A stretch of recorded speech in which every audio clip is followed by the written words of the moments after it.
Greetings, friends. This is Bryan Hudson. I come today not as Pastor Bryan Hudson, not as media producer or author or my other roles. I come today as a son to a father. I want to talk to you about my caregiving journey. I want to do this presentation to share my experience as a caregiver for my father, as well as to hopefully encourage and inform others who may be in a similar position of having to make decisions about an elderly parent, or you will be at some point. I'll share this presentation and then let your questions guide further discussion. In addition to caregiving considerations for others, like our parents, it's also good to think about our own future as we're all growing older, obviously. Before I get into the caregiving part, let me share this. One of the reasons why we save money is to provide something for our children and our grandchildren. There's also the necessity of considering our own future as seniors. We want to have enough resources to live on and enjoy a good quality of life. We know that Social Security will be there for us, and we thank God for that. There was a time when we could also count on pension income, but that's becoming less of an assurance now that many companies have done away with pension plans. If you have served in the military, you have access to those benefits as well. There are also privately funded retirement plans of various types, but these require foresight in starting early in life. Only recently, I discovered something called long-term health care insurance, which can provide support in one's later years. It's one of those things you don't think about when you're younger, but you can't stop thinking about when you become older. In the description and resources connected to this presentation, I have shared a link to a presentation that was conducted at New Covenant Church by attorney Jennifer Norton, who specializes in elder law and estate planning. This is something I've been thinking about for some time, even before the issue of caring for my parent came into focus in a very personal way this year. As a pastor, I've always had the concern for ourselves and for our older loved ones. Here's the contact information for attorney Norton Estate Planning and Elder Law Firm. The address information is there on your screen and also in the description and resources for this presentation. I would encourage you to watch her presentation to get your mind around issues related to getting in position for a good quality of life in your golden years. Of course, having items in place such as paying off your home and being out of debt are very important considerations. My wife and I, at the age of 67, are in that position where we have paid off our home and our 3 vehicles and we're debt-free. I won't get into details about personal matters here, but we've done very well by the grace of God and through good planning. One of the most significant expenses anyone will endure in later years is long-term health care. I'm not referring as much to healthcare maintenance or temporary health issues that may require hospital visits or special procedures. Many of those items will be covered by Medicare and decent healthcare insurance plans. Every U.S. citizen can qualify for Medicare at the age of 65. It's not free, but at a cost of about $175 per month, it is an excellent benefit that we've earned as citizens of the USA. What is not well understood is that Medicare and standard health insurance policies do not cover something called long-term care. Long-term care addresses issues such as changing health needs as one gets older, where assistance may be needed in areas where one cannot do for his or herself any longer. At the extreme end of the spectrum would be assisted living or nursing home care. On the more common end of the spectrum would be living at home, whether still with a spouse or living alone. Many seniors are able to be self-sufficient for a long time. Maintaining good health when younger obviously aids in long-term health. However, there are unforeseen factors such as dementia or chronic illness, and then long-term healthcare costs will become a major factor. I cannot go into specific detail because everybody's situation is different. My father, who lives in his own house, has onset dementia, is generally healthy, and can manage many of his own tasks. but still now requires in-home caregiving assistance for about half of each day. This is mainly because without assistance, he would not be eating balanced meals, taking medications on a regular basis, and would have difficulty managing systems such as finances and home equipment. Even at this fairly manageable level, my father's long-term healthcare costs are between $4,000 and $5,000 per month. None of this is paid by Medicare or by a standard health insurance policy. When he had an illness that required a hospital stay of 5 days, followed by another stay of 14 days, then followed by 12 days of rehab in a facility, nearly all of it was paid for by Medicare and its health insurance policy. When he was discharged, he came home. Then we had to pay for his care out of pocket. My father had some savings and cash in his bank account, but the cost of long-term health care, even at the limited level that he required, these funds would have been entirely exhausted within 1 year. For the past several months, we have been working on getting my father qualified for Medicaid. I will discuss this more a little later. After viewing the presentation, you will see, we began to take some steps to put things in place to help my father. At the time, I did not know that dementia would become an issue, though I began to see some signs of it. He also had the foresight to add me to his accounts as a joint owner. He arranged to have his house deed transferred to me upon his passing. Now let me say this, dementia is not something that automatically comes with aging. Everyone is different. One of the first things we did with our attorney was to establish a will that included the power of attorney for myself and provisions that would allow me to avoid probate court in deciding how to handle his assets upon his passing. And that's all been decided. For the first few years after doing that, nothing changed, and my father went about living his life as a single man, driving, working at the church, playing tennis, and enjoying his life.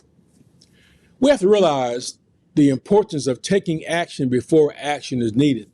An emergency is not a good time to do planning. I heard something years ago that is very harsh sounding, but ultimately true.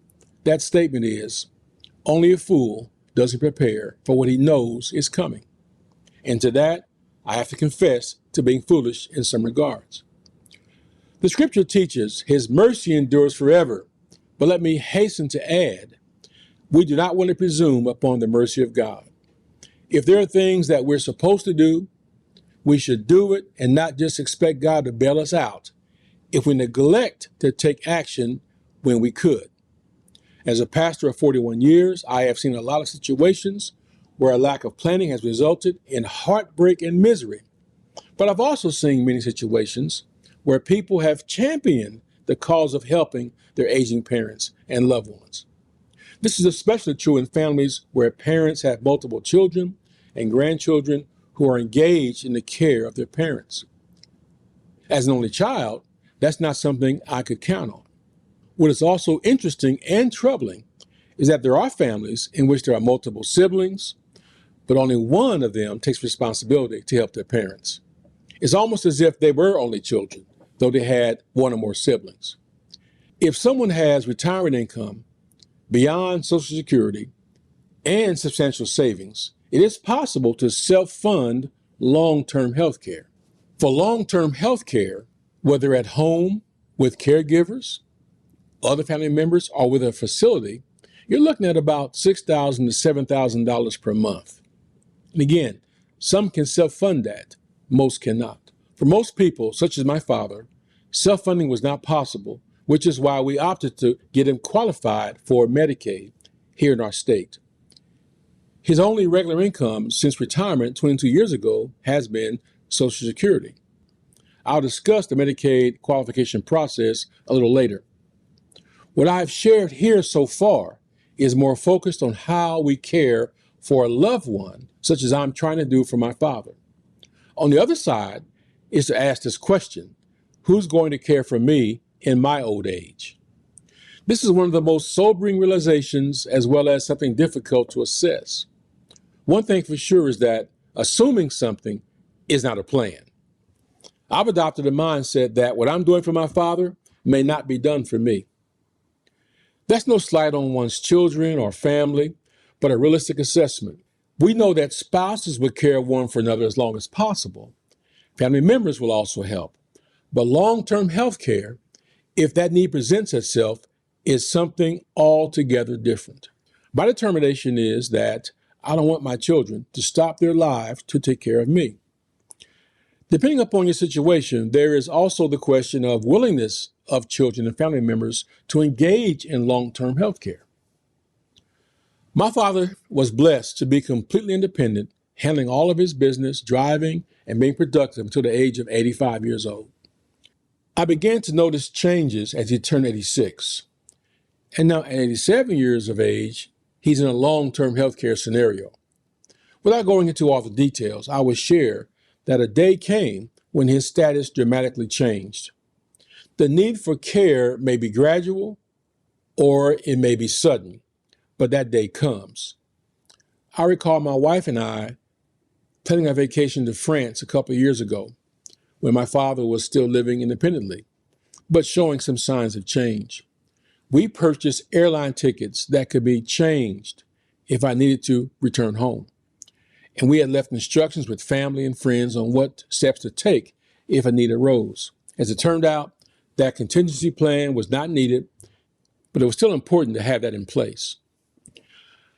The concept of Medicaid is to provide help for people who are not in a position to pay for their own long-term health care.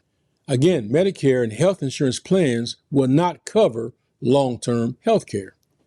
My wife and I participated in a webinar about long-term health care. One of the things the presenter did was to give a scenario in which someone had a stroke. The hospital treatment and stay was followed by rehab. This was covered by Medicare and health insurance. But once the person showed progress during rehab, they had to leave, even though effects of the stroke remained. Medicare would pay for about 3 weeks of rehabilitation in a facility. After that, you have to leave, and you're on your own, using whatever resources you have. The process to qualify for a Medicaid waiver begins with engaging an attorney who has expertise in elder care and estate planning. I recommend Jennifer Norton's firm. She got us started, and they referred us to a partner who has specific expertise in Medicaid waiver qualifications. It is something permitted by our state, but it has to be done according to strict guidelines. For this reason, I won't attempt to talk to you about the whole process, but encourage you to seek professional counsel. In Indiana, the first step is to qualify for something called a Medicare waiver. And I'll put a link to the website in the description. And here's the language from that webpage. The Aged and Disabled Waiver allows individuals who are aged, blind, or disabled to remain in their home as an alternative to nursing facility placement. Home and community-based services are provided through the Aged and Disabled Waiver to supplement informal support for people who would require care in a nursing facility if HCBS or other supports are not available.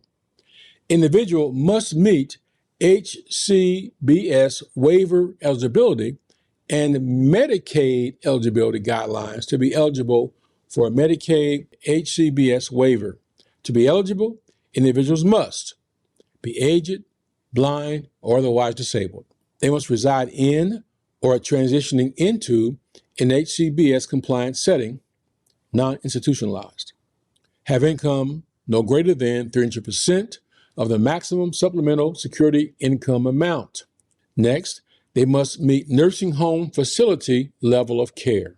After qualifying for the waiver, which is done by interview by phone, further Medicaid qualification involves reducing the assets of the person seeking Medicaid qualification to a point where they're unable to fund their own long-term health care needs. This involves something called a spend down, where disbursements are made for allowed items such as funeral prearrangements, legal fees spent on qualification for Medicaid waiver, home improvements, and needed items for living such as furniture, appliances, and such. The objective is to reduce cash assets to below $2,000.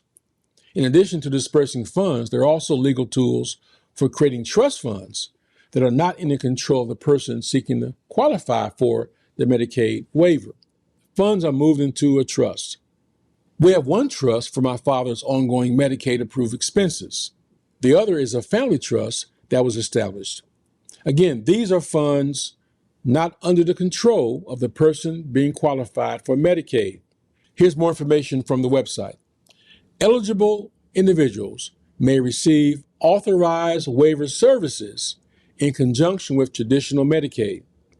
Authorized waiver services may include, here's a shortened list of those items: adult day service, adult family care, assisted living, attendant care, that is somebody coming in a home delivered meals, a personal emergency response system, specialized medical equipment and supplies, structured family caregiving, transportation, vehicle modifications, and again, there's more to that list at the website. The specific services that meet the needs of the individual member are identified by the member's case manager. These services are submitted by the state agency for approval and are listed on the member's plan of care and notice of action. The process is regulated and overseen by state-authorized case managers who interface with the state and service providers. The objective is to provide proper care for disabled people while managing costs, as it is funded by both state and the federal government. Let me share now about my caregiving experience. On the caregiver side, it is necessary to recognize the pressures, challenges, emotional toll, physical toll, and demands on time required. I helped my father care for my mother 22 years ago until she passed away. I wasn't there every day, but experienced enough to understand the depth of time, energy, and focus required to be a caregiver. Being an only child certainly compounds the challenge. But as already stated earlier, there are situations where even larger families only have one sibling or grandchild who ends up carrying most of their load of responsibility. As this is a caregiver support group, I would like to share some thoughts that I hope may be helpful to others who are currently engaged in caregiving or one day will be called upon to do so. Number one, this is a lonely journey, even when you're not alone. While you have a support system from medical professionals and family and friends and even neighbors, you are still in a solitary place, seeing and doing many things others won't experience.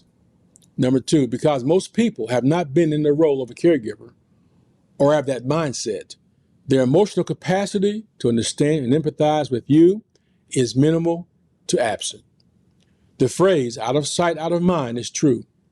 As people, when we're not actively dealing with situations, other people's needs and challenges do not enter our minds unless we're already predisposed to have that mindset.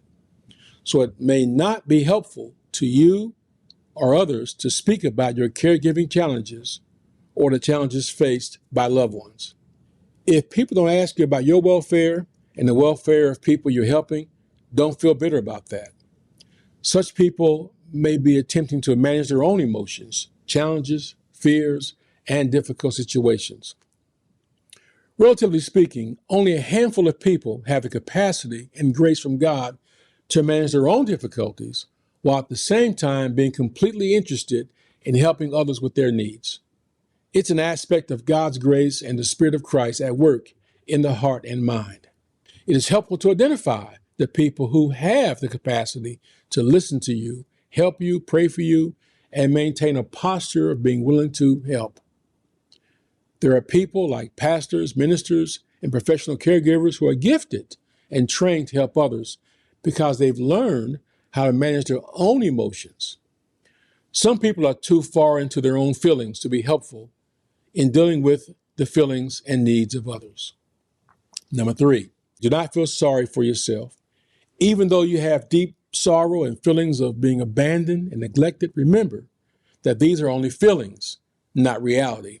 The fact is, if anybody cares for you, even one person, you are cared for.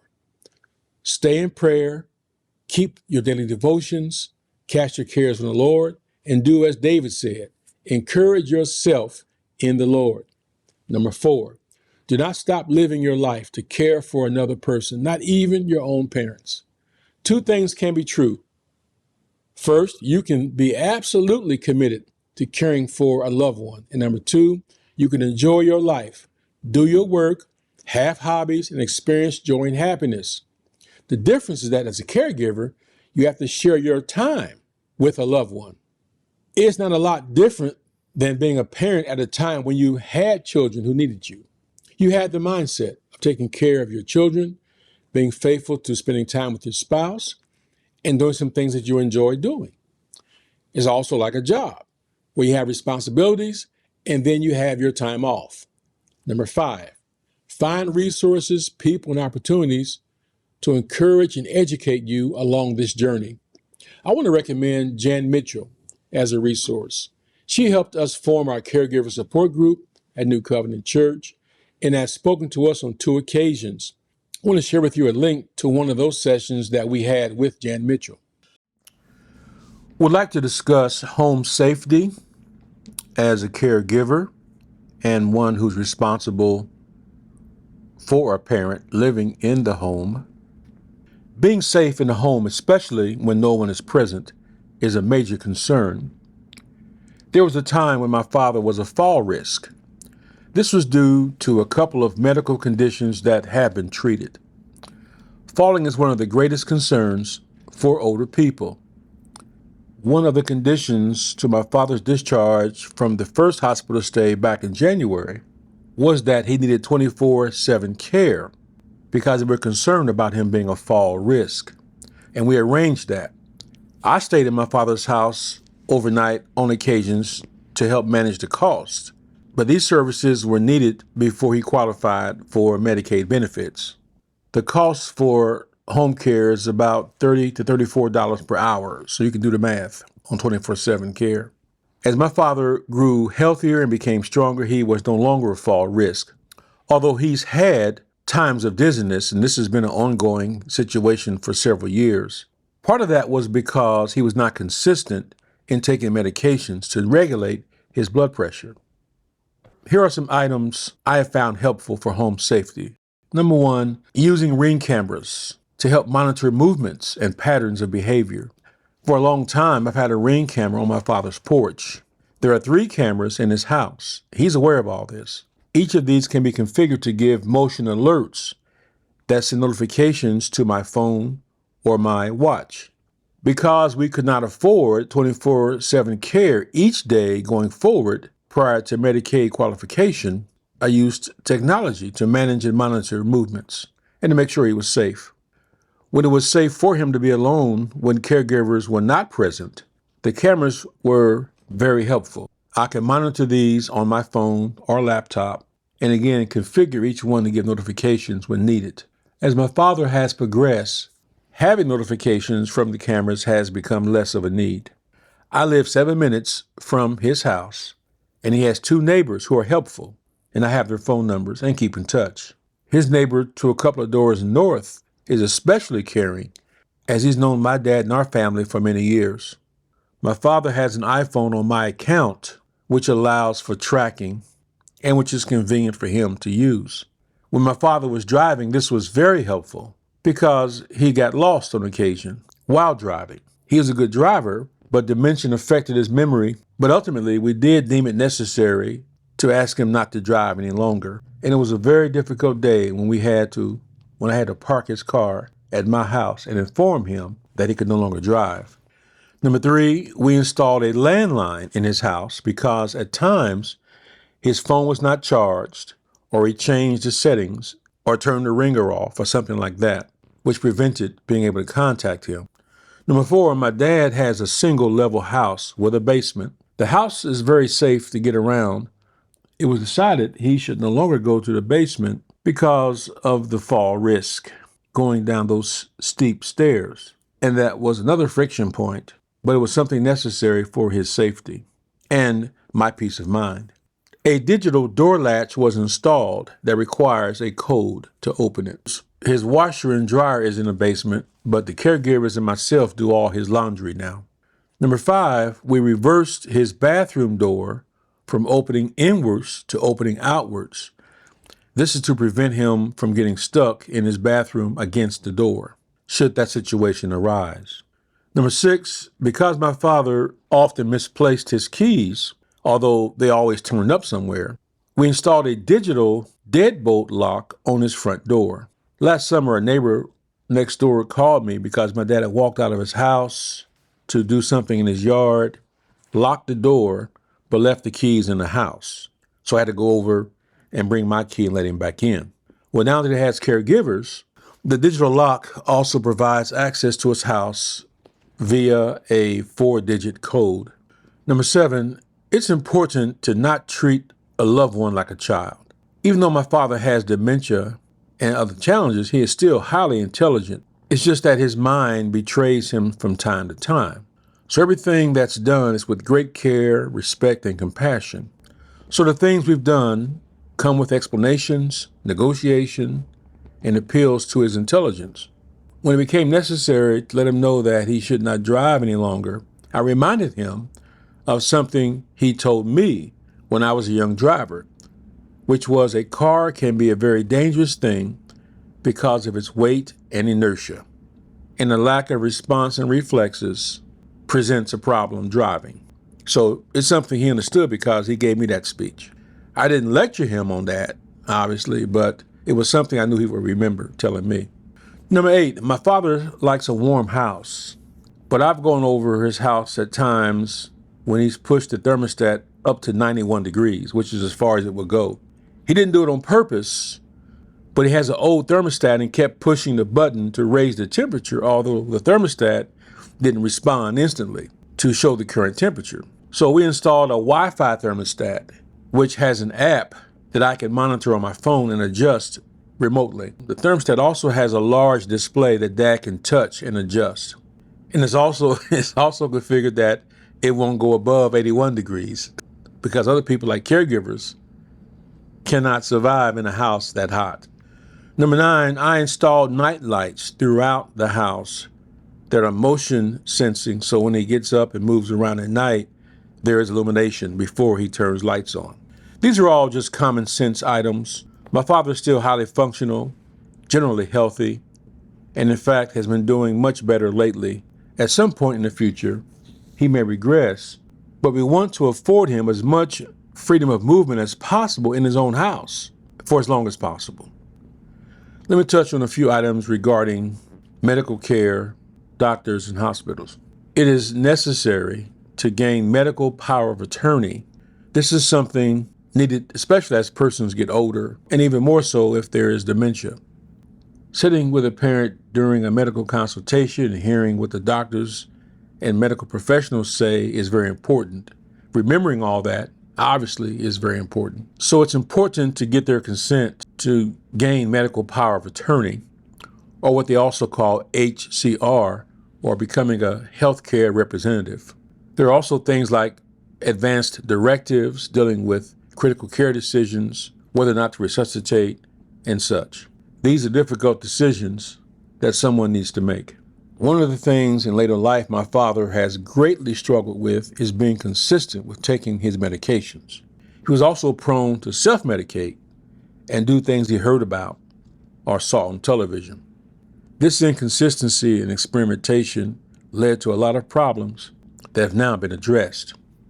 It's good to make use of medical portals, which are now favored by doctors for communicating, keeping a record of medicines, treatments, and appointments. And so I have access to my father's medical portal to IU Health Network. Because medical professionals are people, you sometimes have to deal with things that people deal with, including people who are not as good at some things as other people. It is also essential to advocate on behalf of your loved one, because if you do not, they may not receive proper attention or the best treatments. It's not that people don't care, they're just trying to manage a large workload. So it's helpful to keep your parents' needs in front of them. When my father was in the hospital for 2 stays, one for 5 days and one for about 12 days, All the doctors, nurses, and staff people became very familiar with me coming in, asking questions, pointing out things that needed attention and such. What I came away with in that experience was the exceptional care and commitment of most of these medical professionals. I also gained a deeper appreciation for the tremendous workload and pressures that they deal with on their jobs. Even when things are difficult and we don't fully comprehend what's going on at a hospital, it's essential to be courteous and respectful. It's not like our loved one is the only person in the hospital. That's why our presence is needed and often welcomed, as it helps them help our loved ones. I'd be interested in getting your feedback, tips, and ideas on home safety, medical matters, and making the best of a hospital stay, which by any measure is very, very tedious. There's a whole lot that goes into caregiving, and there's not time to get into all of the details of my experience with my father, some of which is just too personal to share. But I wanted to engage you and encourage you if you're on this journey, or prepare you if you one day will be on this caregiving journey. Unfortunately, the crisis I experienced with my father in January and February prevented me from developing our newly formed caregiver group as we wanted to, but we're back now. At this time, I'd like to consider your questions that you may have to help focus this discussion. You can put your questions in the YouTube chat, the provided form online, or send a text to me at 317-358-7442.